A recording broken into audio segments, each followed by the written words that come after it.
Mga master, okay lang bang? Huwag niyong skip ang mga ads sa aking mga video kung okay lang mga master. Salamat sa solid na suporta po. Yon, what's up mga masters? Nandito na naman tayo sa panibagong araw, panibagong kabanata na naman ang pagsasama-samahan natin ngayon, guys.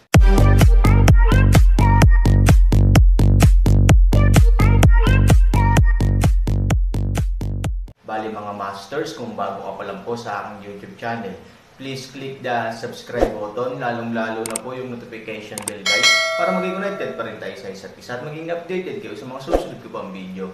Bali mga masters, bago natin umpisahan ng kwento ay mag-shoutout po muna tayo para sa mga solid nating tagapakinig. Shoutout kay Roel Consuerga, shoutout kay Fernando Jimeno. Yun na nga mga masters, no? Bali hindi na ito patagalin. In 3, 2, 1, let's go!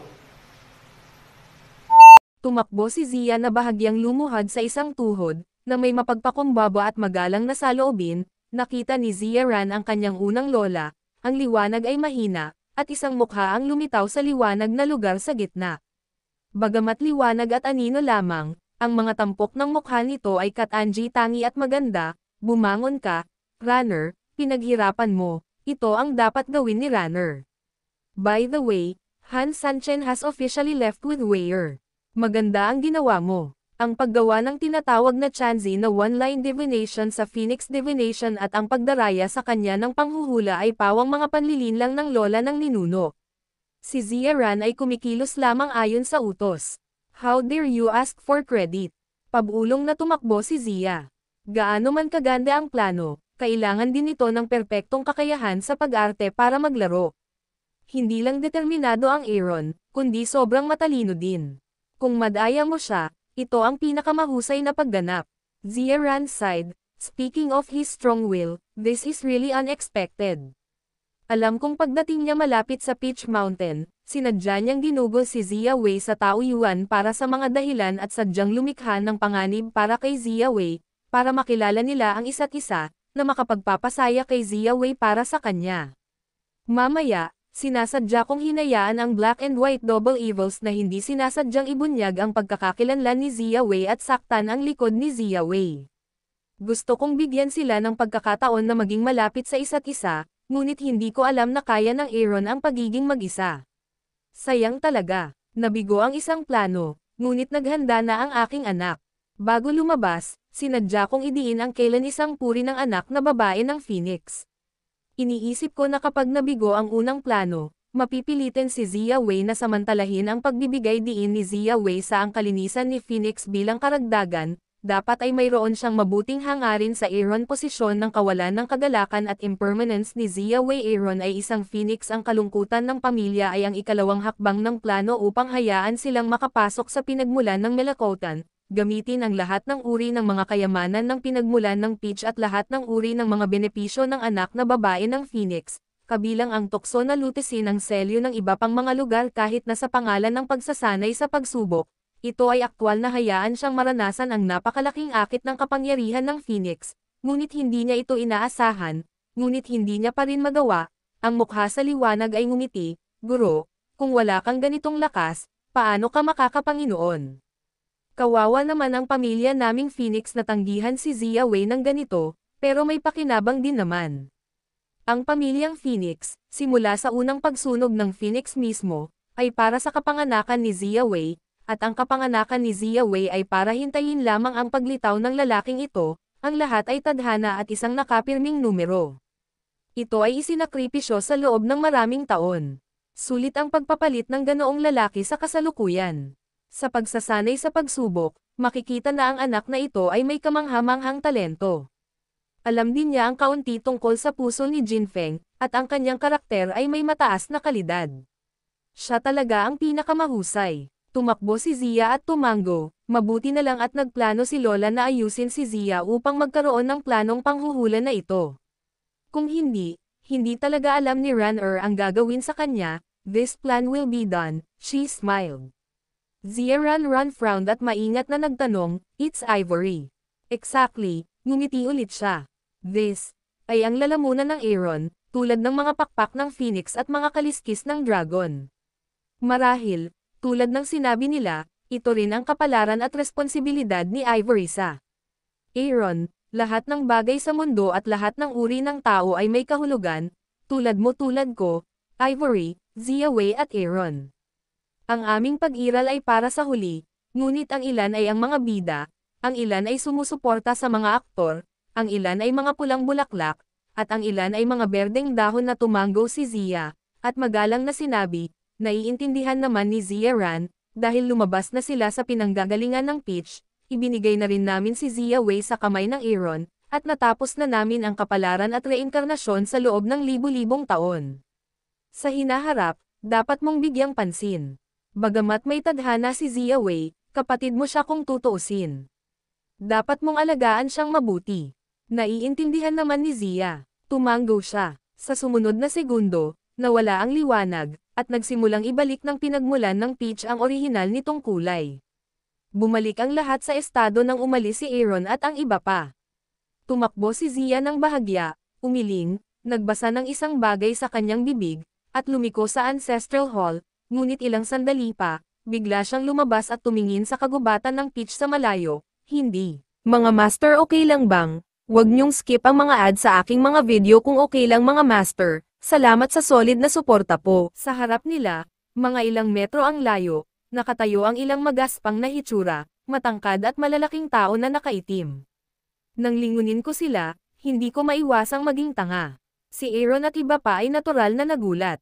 Paglabas na pagkalabas nila ay bigla silang nakakita ng mga tao. Halatang hindi inaasahan ng malalaking lalaki na iyon ang tatlong tao na kumikislap sa likuran nila. Makalipas ang ilang segundo, sumimangot ang pinuno ng grupo ng malalakas na lalaki, Teren. Sa tabi niya, bumulong ang isang maliit na kapatid, Kuya, baka sila na, tumango ang malakas na lalaki, mas mabuting patayin ang mali, huwag mong bitawan, kunin mo ito para sa akin. Pagkatapos, ilang malalaking lalaki ang sumalakay sa pinangyarihan. Sinusuportahan ko ang iyong kapatid na babae, umungal ang Pangolin. Paglabas niya ay nagmamadali siyang sumulong. Pangolin, hindi maganda. Mag-ingat ka. Bahagyang sumimangot si Aaron, marahang hinayla si Zia Wei at nagmamadaling bumalik. Agad na nag-away ang dalawang panig. Ang malakas na tao ay may walang katulad na lakas, at ang pag-atake ay mas mabangis at mabangis. Halos nakakamatay ang mga galaw niya. Bagamat ang Pangolin ay may ilang mga kasanayan at maaaring umasa sa matigas na baluti sa kanyang likod upang labanan ang ilang mga galaw, hindi nito kayang tiisin ang momentum ng ilang tao sa tapat. Ilang saglit na lang ay pagod na siya. Tutulong ako, bulong ni Zia Wei at sumugod. Mabilis siyang sinunggaban ni Aaron, ang mga taong ito ay may pambihirang paglilinang at napakalupit. Hindi sila kasing awa ng mga black and white double evils dati. Hindi mabuti para sa iyo na umatake ng padalos-dalos, ngunit ang Pangolin ay wala sa lahat. Zia Wei tumingin sa Pangolin balisa. Hindi kailanman binaygo ng mga Pangolin ang mga tao. Oo naman, biglang bumagsak ang boses ni Zia Wei. Sa ouch, biglang bumaril ang pinuno mula sa karamihan at direktang hinampad sa dibdib ng Pangolin. Natambo si Pangolin sa lugar, lumipad ng malakas at tumama sa Aaron's feet. Nagpakita ng ngipin ang buong taong nasaktan. Nang makita ang sitwasyong ito, ang Aaron ay walang magawa at inaasahan. Nang igalaw niya ang kanyang kamay sa lugar, gusto niyang ipatawag ang masamang Kirin. Ngunit sa pagtingala niya ay bigla niyang naalala ang isang bagay, shit, hindi lumabas ang kasamaan ni Kirin, hindi niya nakita ang mga paninda sa Taojiuan sa simula. Bilang karagdagan, ang isang serye ng mga bagay na nangyari mamaya, si Aaron mismo ay nasa gulo, sa pagtatapos ng araw, sinabi ko ring pumunta. Wala akong panahon para ilabas ang katakawan ng kasamaan. Shit, kailangan kong gamitin ito ngayon. Kaya naman iniisip ko ang susi nito. Pumikit din si Pangolin at umiwas ng tingin. Hindi niya kayang tumingin ng diretsyo. Halos sa oras na ito, walang pakialam ang malalakas na lalaki. Matapos talunin ang Pangolin, direktang sumugod sila gamit ang isang malaking kutsilyo. Gustong sumugod ni Zia Wei, ngunit direktang hinayla siya ni Aaron sa likod niya. Nang magmuni-muni siya, hinugot na Aaron ang Jade Sword at direktang tinanggap siya. Hindi siya mapalad, hindi ba't kamatayan ito? Sabik na sabik si Zia Wei kaya napatingin siya sa Pangolin at nagmamadali. Ngumiti ang Pangolin at walang magawang bumangon, hindi mo pa siya kilala. Huwag sabihin na ang mga paninda ay malas. Kahit isang hininga na lang ang natitira, siguradong paprotektahan niya ang mga tao sa paligid niya, pero napakainit ng pakiramdam ni Zia Wei nang marinig niya ito, ngunit hindi ibig sabihin na mababawasan ng kalahati ang kanyang pagkabalisa. Nang lumingon siya, dumiretso ang puso sa lalamunan dahil sa oras na ito, sa sandaling uminom ang malaking lalaki, isang malaking kutsilyo ang tumama sa ulo ng hilaga at itinaas ni Aaron ang kanyang espada upang harangan. Nagkaroon ng malakas na ingay, at ang napakalaking puwersa ay biglang pinindot mula sa itaas na narinig lamang ni Aaron ng isang mapurol na ingay sa pagitan ng kanyang mga tuhod. Buhatin ito ng husto para maiwasan ang pagluhod, ngunit nang pilit na sumubok si Fang, bumulwak agad ang dugo sa kanyang lalamunan. Ha! Sigaw ni Kuya Zia Wei nang makita niya tumalsik ang dugo. Shit, ngayon ko lang nalaman. Bakit may ganito kagandang babae dito? Umalis ka dito, umungal ang pinuno. Sinipa si Aaron ng ilang metro, at saka nakangiting naglakad patungo kay Zia Wei. Naramdaman ni Aaron na nabali ang kanyang dibdib at tadyang, inangat niya ang kanyang mga mata at nakita ang pinuno na naglalakad patungo kay Zia Wei. Nagmamadali siya at kinailangang tiisin ang matinding sakit ng kanyang katawan, ngunit nang iangat ni Fang ang kanyang paa, biglang may naalala si Aaron, at saka humagalpak sa tawa. Isinalin ng novelhall.com at kung binabasa mo ito sa isang lugar, pinahinto nila ang aming pagsasalin. Inangat niya ang kanyang mga mata at nakita ang pinuno na naglalakad patungo kay Zia Wei. Nagmamadali siya at kinailangan niyang tiisin ang matinding sakit ng kanyang katawan, ngunit nang itinaas ni Fang ang kanyang binti, biglang may naalala si Aaron, at saka humagalpak ng tawa. Storytelling channel sa YouTube. Bakit siya nakangiti? Ang pinuno ay tumingin sa Aaron kakaiba. Bugbugin mo lang siya ng kalokohan. Sabi ng ilang lalaki, nakatingin sa Aaron, puno ng pagturo at panghahamak. Hindi lang sila bobo, pati si Zia Wei, na kinakabahan at naglalagay ng defensive posture, ay medyo tanga. Nakatingin siya sa pangolin. Puno ng tanong ang kanyang magandang mata. Anong ginagawa niya? The pangolin helplessly rolled her eyes and shrugged. Hindi ako ang uod sa tiyan ng lalaking iyon. Who knows what happened to him suddenly? However, according to my judgment of following this boy for so long, these guys should have suffered. Lalong naguluhan si Zia Wei. Siya ay pinalayas ng isang tao ngayon lang, at ang pinsala ay mas mabigat kaysa sa pangolin. This will be incredibly. Actually have the confidence to say that others have suffered. Kahit na ang lahat ay isang grupo, hindi niya maiwasang magreklamo tungkol dito. Gayunpaman, sa oras na ito, biglang tumigil sa pagtawa si Han Sanchen. Tapos, mukha siyang mabangis at seryoso. Itinaas niya ang kamay niya at dirdiretsong itinapat sa dibdib niya. Bumulwak ang dugo sa oras. Sa pagkakataong ito, ang isang grupo ng mga tao, kabilang si Zia Wei, lahat ay mukhang tanga.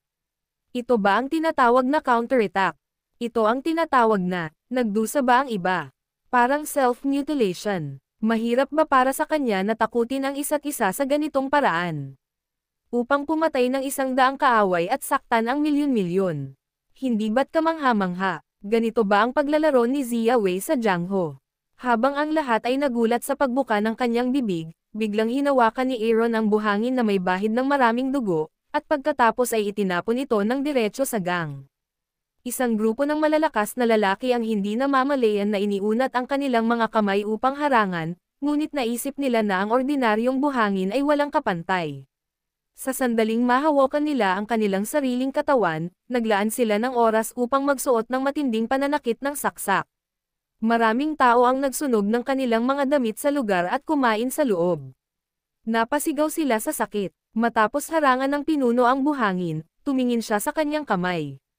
Sa orihinal na posisyon ng sandblock ang arm, hindi inaasahang nag-iwan siya ng butas na kasing laki ng hinlalaki, at ang balat at dugo ay naagnas sa isang napakaitim na likido na dahan-daang umaagos pababa. Itong lalaking ito, ano ito? Ang lamig ng mukha niya. Nang iangat niya ang kanyang mga mata, tumakbo si Aaron pababa ng bundok kasama ang pangolin at Zia Wei. Galit na sigaw ng pinuno, habulin mo ako. Sa susunod na segundo, maraming tao ang may dalang itim na chi at mabilis na humabol. Bagamat malayo ang tinakbo ng Aaron sa oras na ito, hindi siya mapalad. Kinaladkad man siya ng pangolin at Zia Wei, hindi naman mabilis ang kanyang takbo, ngunit nakaapekto rin ito sa bilis ng kanilang paglalakbay. Nang malayo pa ito sa paanan ng bundok, Sa boses ng pinuno, isang maitim na anino ang lumipad sa ulo ng 3 tao at dumapo sa harapan nila. Makasalaan ng daga, yan lang ba ang kaya mong gawin? Lumingon ang pinuno at tumingin kay Aaron na may malamig na paghamak. Maraming gagawin si Lolo, pero natatakot ako na hindi mo mahawakan. Pinrotektahan sila ni Aaron sa likod niya at malamig na sumagot. Bahala ka, natatawang sabi ng pinuno. Kahit gusto mong kunin ka ng iba kapag tumakas ka, maglakas loob na magyabang sa harap ko. Pagkatapos, sa likod ng Aaron, sumugod ang mga nasasakupan at inatake sila ng pabalik-balik. Magyabang. Malamig na sabi ni Pangolin, kailangan kong magyabang sa iyo. Alam mo ba kung bakit nawala ang Yuming City? Alam mo ba kung paano niya pinatay ang hari ng Yuming? Gusto mo bang subukan ulit? Pagkarinig sa mga salita ni Aaron, nag-away sila ngayon. Alam din ni Pangolin na hindi talaga sila kalaban, kaya ayon sa mga salita ni Aaron, sinubukan nilang takutin ang mga taong ito, sa pamamagitan ng ganitong uri ng pamimilit na kumunat ang noo ng pinuno. So, ikaw ang pumatay sa hari ng Yuming ng caravan ng pamilya So, natatakot ka ba? Natatakot, tumawa ang pinuno. Nako, nanay ko, takot na akong mamatay, tapos bigla siyang gumalaw sa kamay niya, dumiretso sa langit na may liwanag na enerhiya sa kamay, at saka, burst in mid-air, kapag gumawa ito ng malakas na ingay, naglalabas ito ng napakalaking liwanag pagkatapos, malamig siyang tumingin sa 3,000 tao ni Han at sinabing, bago bumaba, haka-haka lang, mas mabuting umamin ka na, buong araw at gabi kitang hinahanap sa bundok na ito, nagulat ang 3 tao. Yun na nga mga masters, no? Bali panibagong kabanata na naman yung natapos natin ngayong gabi. Muli, maraming salamat po talaga sa walang sawang suporta po sa aking YouTube channel na talagang inaabangan nyo po ang bawat upload ko po. Bali mga masters, magkita-kita ulit po tayo bukas ng gabi at ngayon po ay magpapaalam po muna tayo. Bali mga masters, bye-bye!